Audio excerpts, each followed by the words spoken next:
I'm Eric Barnes with the Daily Memphian, and welcome to The Sidebar, a weekly show on the community, arts, culture, and more.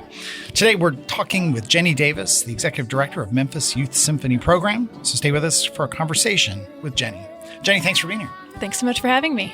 You all are approaching 60 years. Yes. I don't know why. Maybe it's youth in the name. It seemed like, I don't know, 60 years is a long time, but back in the 60s that this group was formed. Yeah, it is a long time. And it's amazing to see the program still grow and continue. Back in 1966, the Youth Symphony started as a part of the Memphis Symphony and kind of formed as like a training orchestra for young musicians who might want to pursue music in college and become professional orchestral musicians. And since then, the program has grown. So, of course, we do exist for those students who want to become professional musicians, but we also strive to serve students no matter what they want to become for their careers. Yeah.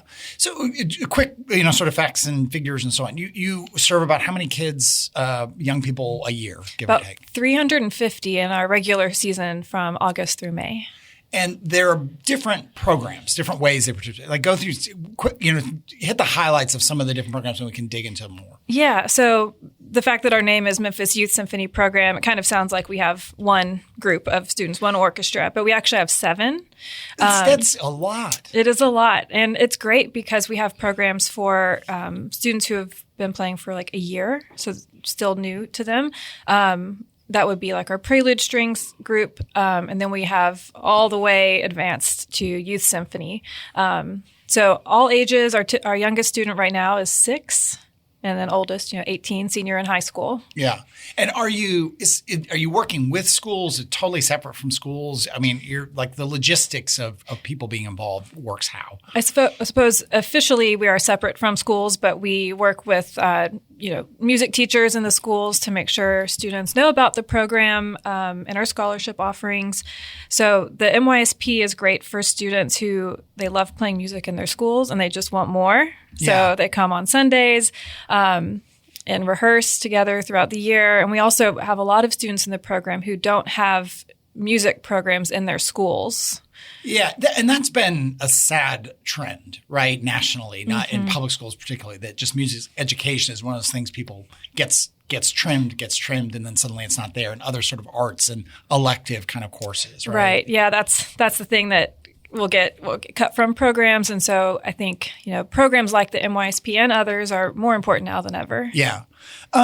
Is it a program? I mean, how competitive is it? And I mean, is it you have to audition to get in, or is it more sort of, you're meeting kids where they are and that's why there's 7 different groups? Or exactly. There is an audition every year, and that audition it's mostly like a placement audition. So we hear a student play and find the ensemble within the program that fits their current level best.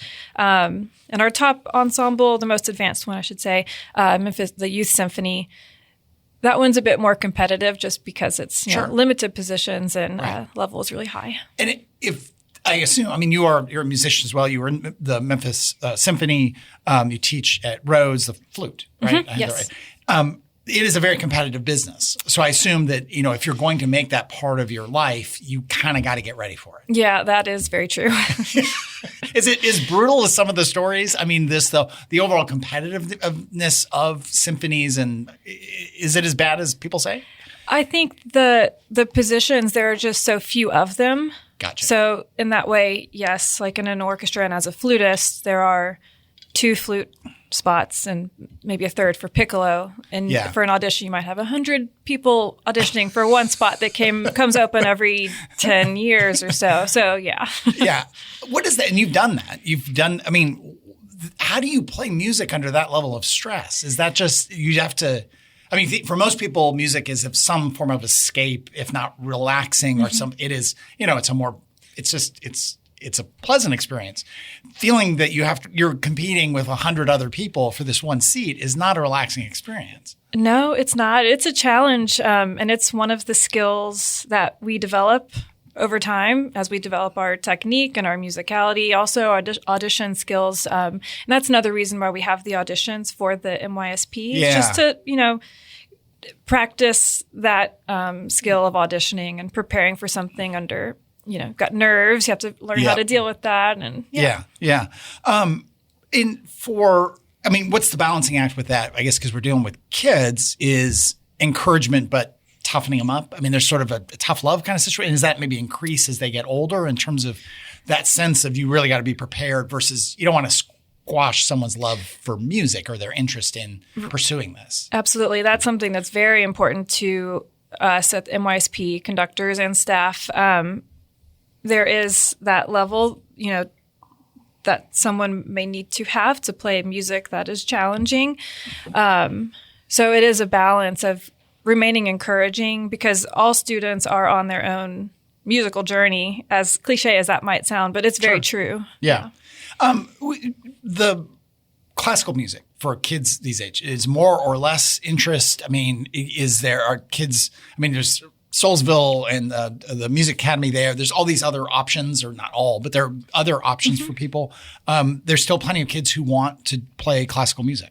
There are. And I think when I first came back to the NYSP as a staff member, it was really interesting and exciting to see so many young people like genuinely passionate about playing Brahms and Beethoven and Tchaikovsky. And I think that's a testament to that music. Yeah. It does stand the test of time in many ways. And it's just really fun to play. And so students, young people are still interested very much so in classical music. Yeah. Again, I'll remind everyone we're here with Jenny Davis. She is executive director of the Memphis Youth Symphony Program. People can obviously, if there's someone's listening and they're interested for their kid or there's a teenager listening, they can go to the website and I guess there's an application process. You mentioned tuition, scholarships. Yep. So it's a paid program. Talk about all that side of it. Yeah. So we keep our tuition as low as we can. We are a nonprofit and have to, operate. And the tuition goes towards paying our excellent conductors and teachers who work with our students. But we offer financial aid and scholarships to anybody who requests it. It's kind of no questions asked. And we actually just announced our audition excerpts and requirements for next season. So if people go to the website, they can find out about all of those things. How do you deal with, your kids got to get to, is it all in one place? Yes. So kids have got to get there, right? Yes. That's always a logistical thing we talk about with youth programs, that's a huge challenge in a city that doesn't really has a very limited, being polite, bus system and public transit system. So that's a challenge? It is. And we are continuing and always looking for ways to deal with that. Kind of what we do is, since we have students who come from all over the Mid-South, if someone has trouble with reliable transportation, we do our best to connect them with other students who might live around them, so they can get to rehearsals. We're going to come back with Jenny and talk a bit about her experience as a musician and how she ended up here. But let me remind everyone, this is The Sidebar. I am Eric Barnes.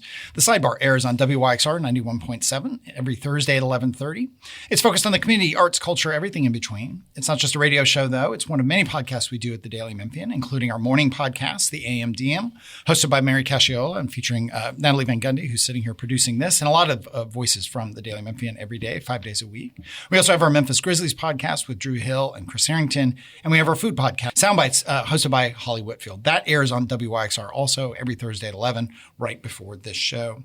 We also host the podcast version of Behind the Headlines, the TV show we produce with the folks at WKNO every week. All of our podcasts on the Daily Memphian site, as well as iTunes, Spotify, YouTube, or wherever you get your podcasts. Soon there'll be video podcasts, more about that as we get everything set up in the new studio. Because everyone wants to watch a podcast now. I don't understand why. I'll just be honest, but we're going to do it because that's what the people want. You can also get this show and all the WYXR shows, including Jenny's show, which we're going to talk about here in a minute, at WYXR.org or on the WYXR app. That includes all the WYXR shows, the talk shows, the music shows, archives of past shows, all that at the app or at the site. If you're not a supporter of WYXR, it is nonprofit, listener-supported radio. So consider becoming a member. You get all kinds of benefits. You can learn about it on the site, or you can just do a one-off donation. And if you're not a paid subscriber to the Daily Memphian, do consider becoming one. Paid subscriptions pay for about half of what we do, and advertising and events. And then we also do donations because we are a nonprofit organization, the largest newsroom in the region. I mentioned behind the headlines, we've got coming up this week, Shelby County District Attorney Steve Mulroy is back. And recently we had Jerry Green, the interim chief public defender. We also had the public defender who just retired. We had Brent Taylor and Mark White, two state legislators. We also had Shante Avant and Ramesh Akbari. I can't do names today, from the state legislature. Legislature's in full session. You can get those wherever you get your podcasts, or you can go to WKNO. You can go to the Daily Memphian. On the sidebar coming up soon, we recently had the folks from Baron von Opperbein, the experience that is opening down on Mount Island. And we had Indie Memphis, the film festival, took a break, but they are back with new leadership. And we had a great conversation with them and their plans for taking over South Main in November for the Indie Memphis Film Festival. Also coming up soon, the Women in Business Seminar, one of 4 business seminars we do every year at the Daily Memphian. That's February 26th at 3:30 at the Botanic Garden. You do have to get tickets, so go to Eventbrite or go to the Daily Memphian site and go through the navigation and choose seminars. And you will be able to get tickets. Gina Neely, the TV host, food entrepreneur, she'll be there. Karen Carrier from Another Roadside Attraction and The Beauty Shop and other restaurants in town, as well as Shannon Briggs from Campfire Collective. They will all be on the panel, and Mary Casciola will be hosting. But we are here still with Jenny Davis, Executive Director of Memphis Youth Symphony Program. Why music for you? Oh, great question. I was pretty young and I wanted to be a country singer, and my parents got me a guitar and don't have any musical background, and ended up accidentally signing me up for classical music guitar, Suzuki guitar. And I remember thinking, this is not what I expected, but this is fun. I really enjoyed it. And my teacher played flute also. And I think I saw the flute and it just looked cool with all the buttons and it was shiny. Yeah. And then I remember hearing an orchestra and the flute just stood out in some way. So then I started playing the flute. Yeah. So for you, I'm a person who loves music, listens to a lot of music, has no musical ability whatsoever. So I'm always fascinated to talk to people who have musical ability.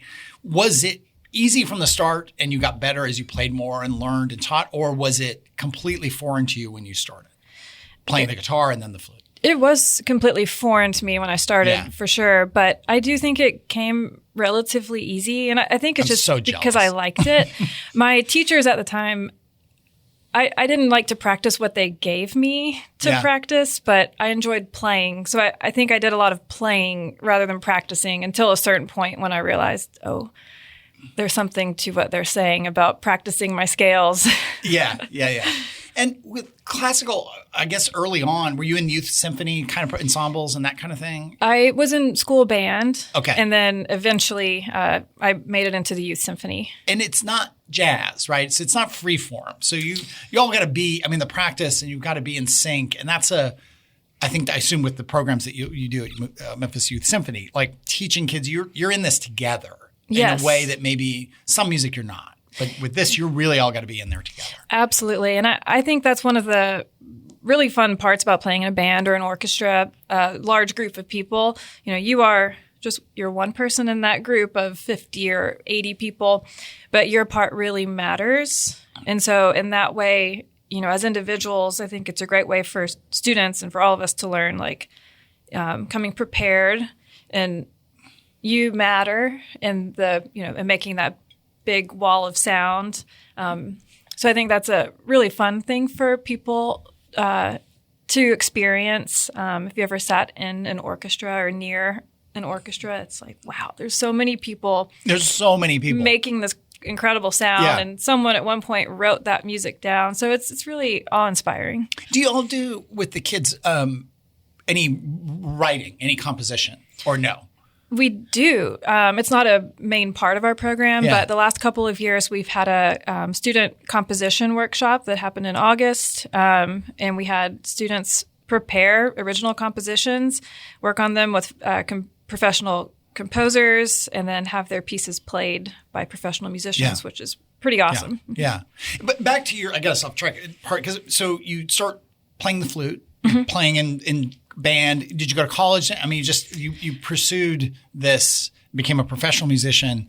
That's a hard go. That's not easy, right? Yeah, I in high school decided I really liked playing the flute enough to make it my job, and I had this thought that if I choose to major in music, I don't actually know where that's going to lead me. Probably not exactly where I think. Probably not just graduate, get a job in an orchestra. And I was correct in that. It has taken me all over the place. But yeah, majored in music and then did my master's, did a program in England, actually. So another cool thing that music, led me to. And still eternally working on my doctorate. I will finish it one day.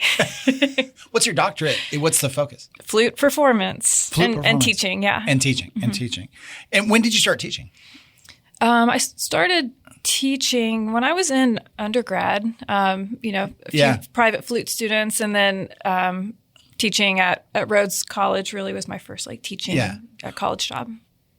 Can it be frustrating? I mean, I guess, again, you're there, you're teaching. Where do the frustrations, if there are any, I don't mean being negative, but I just can envision, you were talking about needing to do your practice and, are kids not always prepared, and that, what are the challenges of teaching, and what are the satisfying parts of teaching? That's how I should say it. I think the answer to both of those questions is actually the same. The challenge is,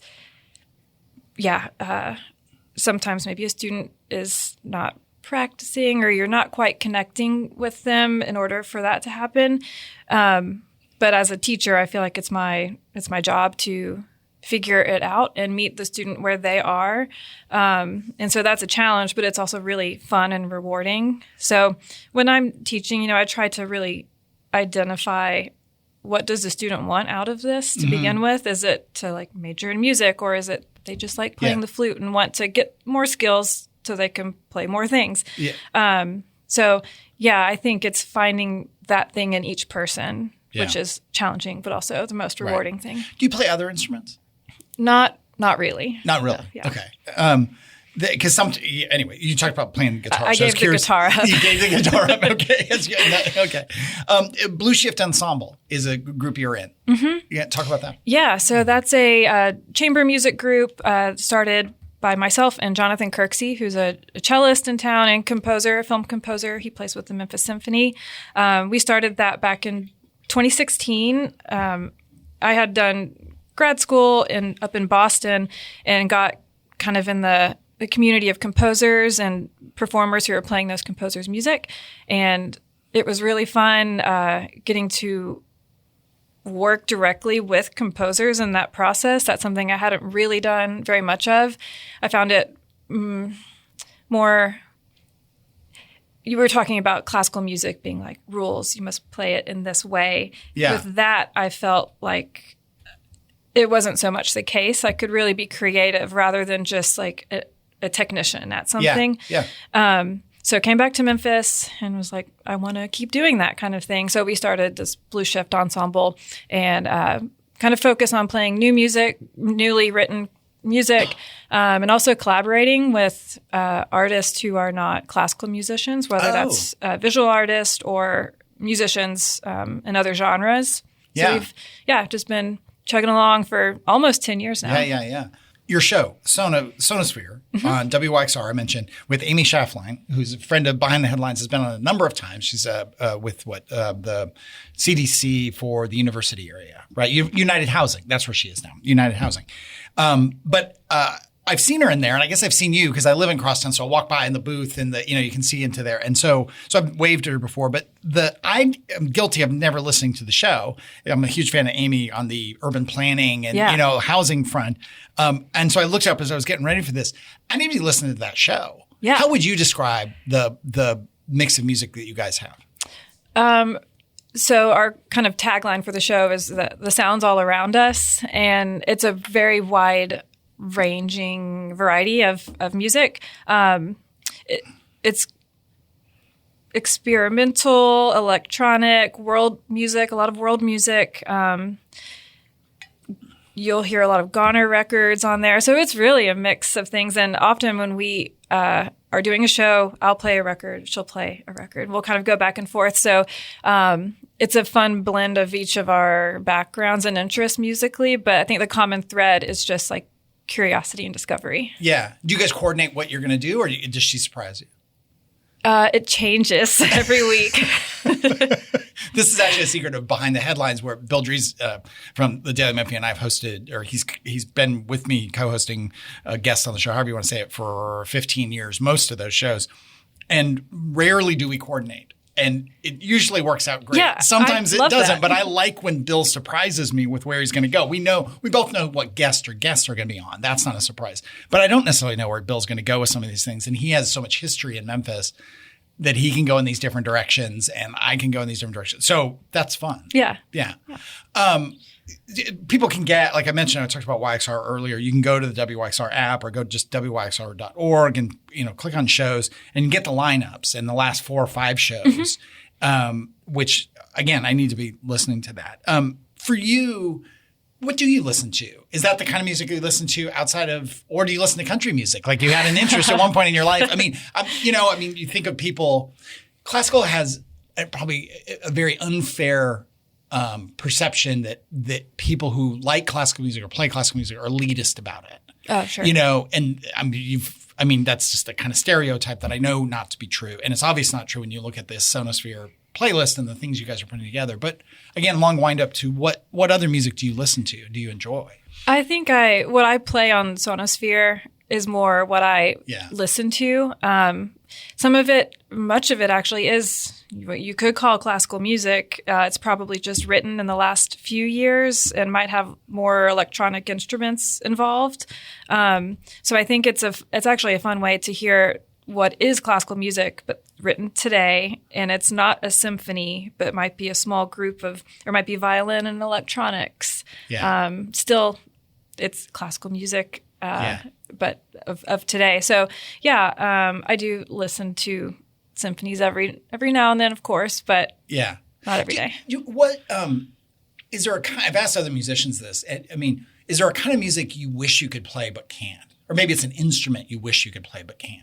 Which isn't to take away from anything, but or that you don't like to listen to, or you know what I mean? Like, and I'll give you the frame. Steve Selvage from Hold Steady and local, his work here. He talked about how if he listens to music like rock or anything like what he plays, it drives him nuts because he's dissecting it. Yes. He's not enjoying it. And so he said, I could probably play jazz, but I don't play jazz. And so I really like to listen to jazz because I don't dissect it. I can lose myself in the music and just enjoy.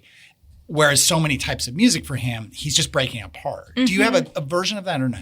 Definitely. I will say I don't sit around and listen to a lot of flute music. I do if I'm trying to learn something or there's an objective to it. Everyone should listen to flute music. It's great. No. I think they should. But I know you're like, it's so different. This is the thing of a music fan who can't play. Mm-hmm. So keep going. Well, I think if I could play something that I don't currently play, I would love to play the cello, any string instrument really, and have more proficiency with electronics, in which I want to do that anyway, even with my flute. But I don't know, string instruments, it just seems like you can do so much more. So that's something. It's not too late. Maybe I'll find a cello. No, it's definitely not. How have electronics, and then we could segue for a second into AI, but just even before AI and everything that's happening, good, bad, and weird, with music and everything AI-wise, but how have electronics, is it helped, hurt, and changed what you do and what you see in the work and the music you play? In the music that I play, I think it's helped. It's just like a whole other toolbox palette, that you can use, and it's kind of never ending, the things you can do with it. I think it's been really, really interesting to see what composers do with electronics too, and they're like notated classical music. Yeah. Okay. There are pieces written for live processing, and it's fairly particular notation. So I think that's been really interesting to kind of see how music on a page, quarter notes, half notes, and all that, how that has had to adapt to having, all these new instruments to work with. And then challenges. Well, I think technology today, and we're talking about young people, even old people, our attention spans. You're not an old person. I'm an old person. Just keep going. But we have access to so many things so quickly, of course. And, we have to make sure we still practice with our focusing on something, spending time. Turn the phones off, screens off, all that kind of stuff. Yeah. AI, does it scare you? Does it annoy you? Is it just an unknown? I mean, in what's going on? Most of the music so far has been, I don't know. Let me just ask the question. What do you think about AI? Oh gosh. I think it presents some concerning things for the future. Don't know what they look like exactly. For music, I might just be unaware, but I don't know exactly how it is affecting like classical music and what like the Youth Symphony does, for example. I think that'll be interesting to see. Yeah. But one thing about learning an instrument is that you kind of can't do that through AI. That is a physical thing. You have the instrument in your hand and practicing, spending time. Yeah. So I, as a non-musician, could theoretically at some point, there's some AI model and I could say, make this kind of music. And I might get kind of a cheap thrill out of that because it's like, wow, it made this kind of music, but I didn't do anything. So I'm still not experienced. When I'm not doing this, I write books and obviously AI can write a lot of words, but even still, I was listening to a thing the other day about how bad it is at writing fiction, how bad it is at style. I mean, even people who've worked really hard. I mean, it was almost like, why didn't you just write the book? I was listening to this whole thing about these people using it for genre books, romance. And it sounded like so much work to get the models to do what they want. I was like, just write a chapter in the amount of time. I mean, genre books was different, but you still can't take away from the fact that the experience of writing a book, which is as close as I would get to playing music.